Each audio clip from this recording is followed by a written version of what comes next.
இந்த விலாக் அம்மா வீட்ல இருந்து தான். அம்மா வீட்டுக்கு போனோனே ஜாக் என்னை ரொம்ப நாள் கழிச்சு பார்க்குறனால என் கூட விளையாட்டு.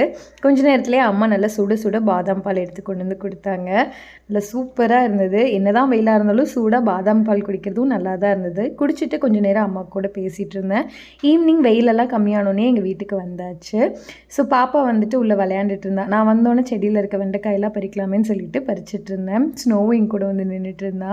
வெண்டைக்காயெல்லாம் பறிச்சாச்சு. இன்னொரு செடியில் நல்லா நீளமாகவே ஆயிடுச்சு. ஆனால் அது முத்தலை, சைஸே இதுதான். ஸோ இதெல்லாம் பறித்து உள்ளே வச்சுட்டு பாலும் மாமா வாங்கிட்டு வந்துட்டாங்க. பாலை காய்ச்சி எடுத்து வச்சாச்சு. பாப்பாவுக்கு பால் ஊற்றி கொடுத்துட்டு ஈவினிங் ஸ்நாக்காக பாப்கார்ன் பண்ணலாமேன்னு சொல்லிட்டு அதுக்கு தான் ரெடி பண்ணி கொடுத்துருந்தேன்.